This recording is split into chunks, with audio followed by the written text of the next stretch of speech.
이스라엘 백성들이 기억하고 있는 구속사는 딱 한 가지입니다. 출애굽입니다. 출애굽. 출애굽을 통해서 이스라엘 백성들에게 하나님께서 하나님이심을 나타내셨습니다.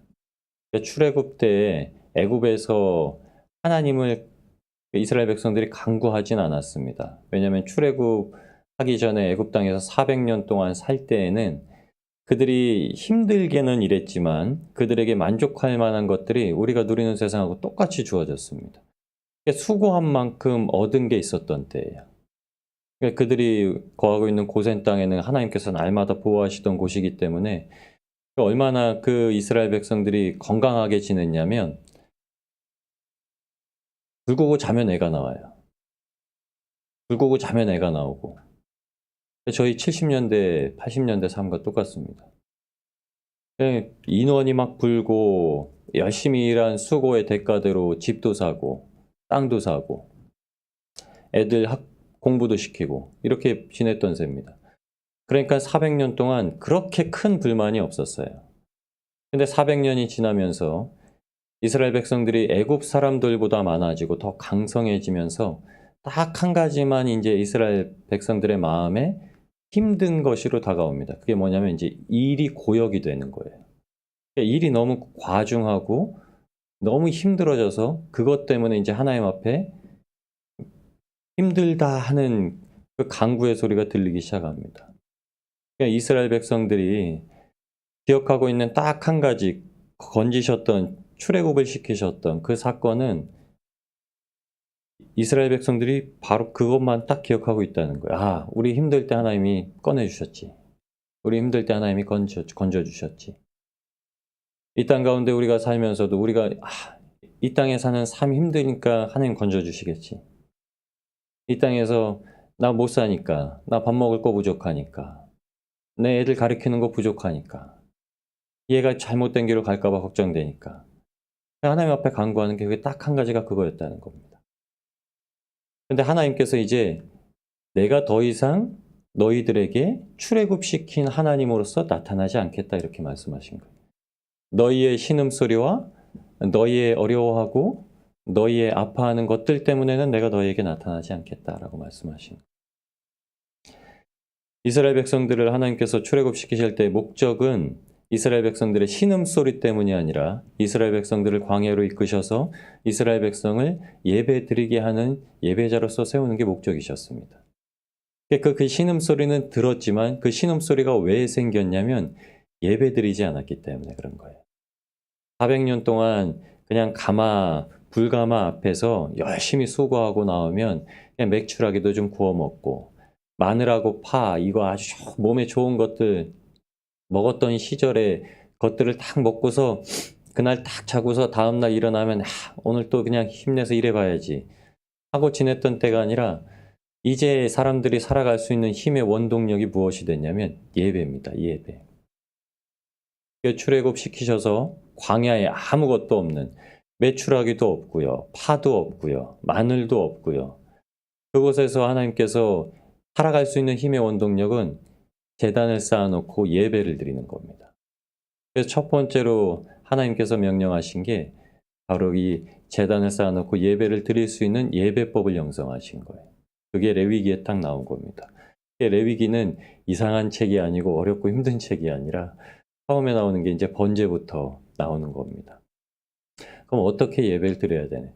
밖에 나가서 어떻게 사업을 해야 되고 어떻게 직장을 다녀야 되고 어떻게 공부를 해야 되고가 아니라 예배를 어떻게 드려야 되고 번제를 어떻게 드려야 되고 화제를 어떻게 드려야 되고 속죄제와 속건제를 어떻게 드려야 되고 이런 것들이 준비되어지면 이제 삶이 이제 끝났다는 거예요. 그거 됐어. 하나님은 이제 그거면 돼 라고 말씀하신 겁니다. 근데 이스라엘 백성들이 출애굽을 해서 하나님께 은혜를 받아서 가나안 약속의 땅으로 들어왔는데도 불구하고 이스라엘들이 기억하고 있는 하나님은 출애굽 시키셨을 때 하나님이라고 하시는 거예요. 그러니까 하나님 예수님께서 이 땅 가운데 오셔서 새롭게 갱신하시잖아요. 그게 무엇이었냐면 이스라엘 백성들이 걸어가야 될 길이 이제 순탄하고 즐겁고 하나님을 그냥 외식적으로 겉으로만 아는 삶이 아니라 진짜 몸소 십자가를 지는 삶, 이 길로 걸어가게 한다고 말씀하신 겁니다. 모세에게 첫 번째 말씀을 주셨을 때 출애굽기 3장 18절에 이렇게 말씀하세요. 모세에게 이제 가라고 말씀하시는데 모세가 못 가겠다고 하니까 이렇게 말씀하세요. 너는 그들의 장로들과 이스라엘의 장로들과 함께 애굽 왕에게 이르기를 히브리 사람의 하나님 여호와께서 우리에게 임하였은즉 우리가 우리 하나님 여호와께 제사를 드리려 하오니 사흘길쯤 광야로 가도록 허락하소서. 처음에는 그렇게 얘기합니다. 사흘길. 이제 애굽에서 사흘길쯤 떨어진 광야로 가게 해주세요. 하나님께 제사를 드리려 합니다. 이렇게 허락을 받으라는 거예요. 여러분, 사흘길이라고 하나님께서 특별하게 말씀하신 이유는 준비 기간이에요. 진짜 이렇게 3일 동안 걸어가는 길이 아니라 제사를 드리러, 예배를 드리러 준비하는 기 3일을 얘기합니다. 이 3일이 어떤 기간이냐면 에스라가 이제 바벨론에서 포로기를 끝내고 돌아올 때 율법을 다시 공포하기 위해서 준비한 기간이 사흘이고요. 느헤미야가 성벽을 중건할 때 성벽을 중건하기 위해서 성벽이 얼마나 회파됐는지 꼼꼼하게 살펴보던 기간이 사흘이고요. 요나가 물고기 뱃속에서 다시금 하나님의 말씀에 순종해서 나아갈 수 있었던, 기도할 수 있게 만든 시간이 사흘이고요. 예수 그리스도께서 죽고 부활하셔서 우리에게 영원한 생명의 소망을 주시기 위해서 장사되셨던 기간이 사흘입니다. 사흘이라는 기간은 준비 기간이에요. 저와 여러분의 삶 가운데 제가 하나님 앞에 주님의 부르심을 받아서 응답하고 돌아오기까지 준비한 사흘 기간이 27년입니다. 하나님께서 저를 27년 동안 기다리셨던 거예요. 그게 하나님께 보여지기는 3일이라는 시간입니다. 여러분도 아마 그런 시간들 겪으셨을 거예요. 출애굽 때로서 하나님께서 원하셨던 거는 이제 예배의 시작을 요구하셨는데 이제 예배 여부와 상관없이 다른 것으로 하나님께서 일하고 계시다는 거예요. 그러니까 저희가 지금 드리는 이 예배가 하나님께서 출애굽 때 너희 나가서 이제 예배 드려야 된다라고 하셨던 그 요구하신 예배가 아니라는 거예요. 다른 예배를 요구하셨다는 겁니다. 요한복음 4장에 사마리아 여인과 하나님 예수님께서 말씀하실 때 24절 말씀에 이렇게 말씀하십니다. 하나님은 영이시니, 이제 명확하게 지정하신 것이 계신데 하나님은 영이시니 예배하는 자가 영과 진리로 예배할지니라. 예배하는 자가 이제 영과 진리로 예배한, 그 전까지는 그냥 예배라는 것을 그냥 받아주셨다는 거예요. 출애굽 때는 그냥 예배만 드리는 것을 잘 받아주셨는데 이제 하나님께서 무엇을 요구하시냐? 이제 하나님은 영이시다라는 걸 알고 영과 진리로 예배하는 걸 받으시겠다는 겁니다. 그러니까 이 예배는 아닌 예배, 이 예배는 받으시는 예배라고 분리하셨다는 거예요. 근데 사마리아 여인이 묻기에 이 말씀을 해주신 건데 22절, 23절 말씀엔 이렇게 얘기하십니다. 너희는 알지 못하는 것을 예배하고 우리는 아는 것을 예배하노니 이는 구원이 유대인에게서 남이라. 사마리아 여인에게 너희라고 표현을 하시고 유대인에게는 이제 우리라고 표현해서 말씀하시는데 첫 번째가 이제 알지 못하는 것, 그리고 우리는 아는 것. 근데 아는 것이라고 한 건 경험했다라는 거예요. 예수님께서 말씀하신 아는 것, 그 경험한 것은 북이스라엘과 남유다가 나눠졌을 때 북이스라엘에선 선한 왕이 한 명도 나오지 않습니다. 그냥 거기서는 예배를 바르게 드렸던 게 한 번도 없었던 거예요. 근데 남유다에서는 그래도 몇몇 선한 왕들이 나옵니다. 우선 다윗 왕과 솔로몬을 제외합니다. 북이스라엘과 남유다가 나누어지게 됐던 것은 이제 솔로몬의 아들 때, 그때 르호보암과 여로보암 때부터 이제 왕이 갈라지기 시작했기 때문에. 근데 남유다에서는 몇몇 왕이 있었는데 대체로 그 중에 우리가 크게 몇 명만 찾자면 히스기야 왕과 요시야 왕이 있습니다. 히스기야 왕은 잘 아실 겁니다. 면벽 기도를 통해서 하나님의 생명을 새로 부여받았고요. 요시야 왕은 율법책을 발견한 후에 이제 정결 예식을 벌입니다. 그때 하나님께서 말씀하시는 것이 이겁니다. 우리는 아는 것. 북이스라엘은 모르고 예배를 드렸지만 남유다에서는 몇몇 왕이 그나마 알았었던 것. 하나님께 예배를 어떻게 드리는지 알았었던 것. 경험했던 것. 율법책을 발견할 때마다 새롭게 갱신했던 것. 마음을 찢고. 마음을 찢고 애통하여서 하나님 앞에 돌아와서 하나님께서 그 마음을 위로하신다는 것을 깨달은 것. 그러면서 이 아는 것, 경험했던 것을 예배하게 하는데 요한복음 4장 23절에 이렇게 말씀하십니다. 아버지께 참되게 예배하는 자들은 영과 진리로 예배할 때가 오나니 곧 이때라. 아버지께서는 자기에게 이렇게 예배하는 자들을 찾으시느니라. 아멘. 자기에게 이렇게 예배하는 자들을 찾으신다고 그러는데 참되게라는 말은 이제 진짜라는 말이에요. 진짜 예배 드리게 된다는 거예요. 예수님께서 하신 말씀 참 무서운 말씀입니다. 그때까지 가짜로 예배 드리고 있었다는 거예요. 그래서 바리새인들과 사두개인들, 율법교사들에게 독사의 자식들이라고 말씀하셨던 이유가 그겁니다. 너희는 소경이 돼서 소경을 이끌고 절벽으로 가고 있다는 거예요. 하나님께서 이제 출애굽 때 하나님께서가 아니라 출바벨론 때 하나님으로서 이제 말씀하신다는 거예요. 그럼 지금 바벨론에 아직 잡혀가기 전인데 바벨론에서 건져 오셨을 때 하나님으로서 지금 계속 말씀하고 계시다는 거예요. 그러니까 이스라엘 백성들이 알겠습니까? 이스라엘 백성들이 경험하지 못한 걸 계속 하나님께서 말씀하고 계시니까 못 알아듣는 거예요. 근데 한 명만 알아듣는 겁니다. 오늘은 딱 그냥 예레미야서니까 예레미야만 딱 알아듣고 있는 거예요. 저희가 이전에 살고 있던 삶에서 그냥 그 방법만 싹 바꾸면 된다고 말씀하신 거예요. 야, 예배만 잘 드리면 되는 게 아니라 이제 뭘 하고 말을 들어라. 예레미야를 통해서 백성들에게 자꾸 말하는 게 들어라, 들어라, 들어라, 들어라, 듣고 순종해라, 듣고 순종해라. 그래서 어제 말씀에도 그렇게 말씀했죠. 이제 결혼하는 것도 결혼하는 게 아니야. 그러니까 결혼하는 것도 결혼하는 게 아니라면 이제 새롭게 결혼해야 된다는 얘기고, 장사 지내는 것도 장사 지내는 게 아니야. 그럼 이제 새롭게 장사 지내야 된다는 거죠. 그리고서 이제 혼인 때 장사 지내는 데도 가지 말고, 잔칫날도 가지 말고, 잔치집도 가지 말라는 이유가 이제 새롭게 잔치도 시작하게 된다는 거죠. 출 바벨론 할 때 하나님께서 그럼 우리에게 주신 이 이스라엘 백성들은 못 들었지만 모르지만 우리에게 주신 말씀이 무엇이냐면 하나님께서 주요 사건으로 몇 가지를 보여주시는데 그게 다니엘과 세 친구에게 주시는 말씀이세요. 다니엘서 1장 11절에 다니엘과 사드락 메삭 아벳느고라고 저희가 알고 계시죠. 사드락 메삭 아벳느고는 벨드사살 그 벨사살이라고 불리는 다니엘의 이름처럼 그 바벨론식 이름이고요. 사드락 메삭 아벳느고의 원래 이름은 다니엘서 11장에 보시면 하냐냐, 미사엘, 아사랴라는 이름입니다. 그런데 이 네 명의 친구를 통해서 하나님께서 저에게 몇 가지 사건을 보여주시는데 첫 번째는 하나님의 마음을 확정하라는 거예요. 이제 하나님의 마음을 가지고 살라는 겁니다. 그러니까 예레미야만 딱 지녔던 하나님의 마음을 가지고 살라라고 우리에게 보여주시는 거예요.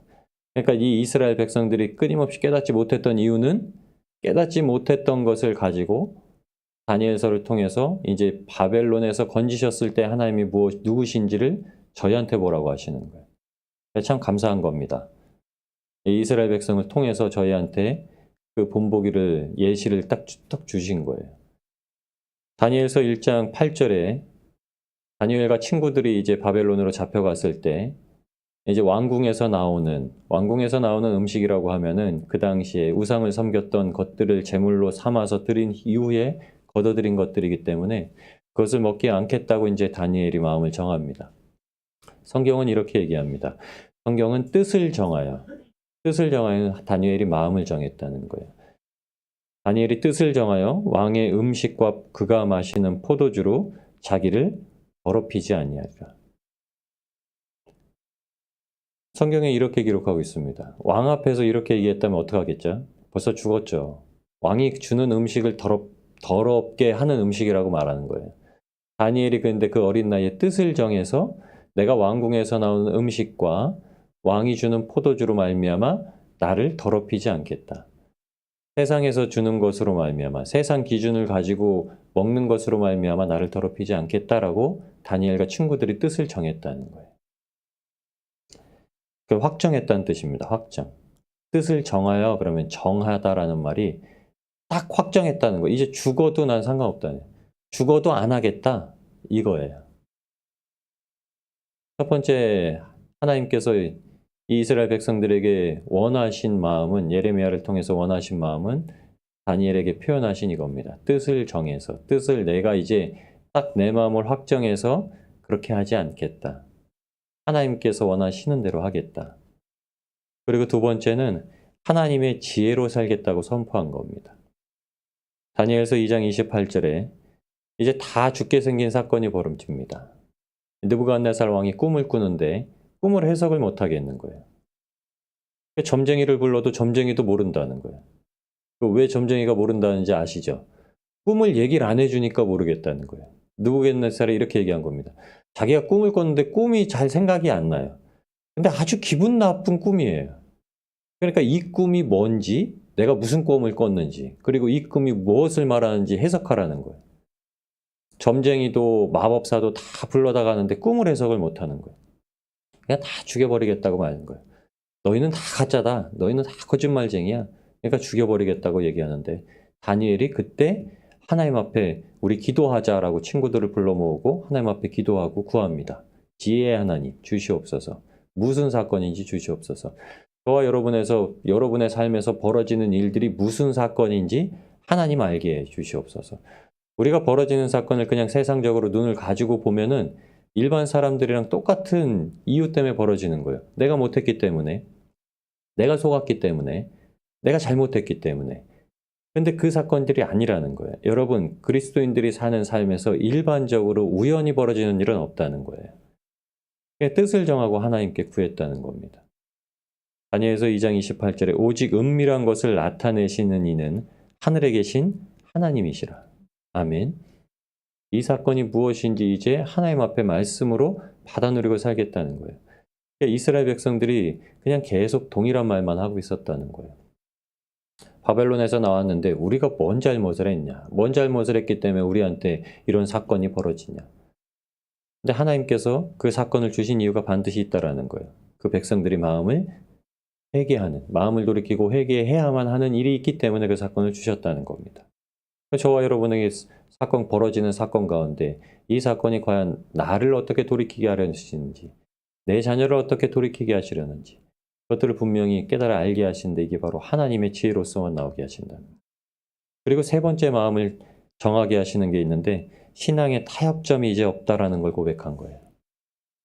다니엘의 세 친구 하냐냐, 미사엘, 아사랴가 이제 금신상에 절하지 않은 사건으로 말미암아 죽음을 당하게 생겼습니다.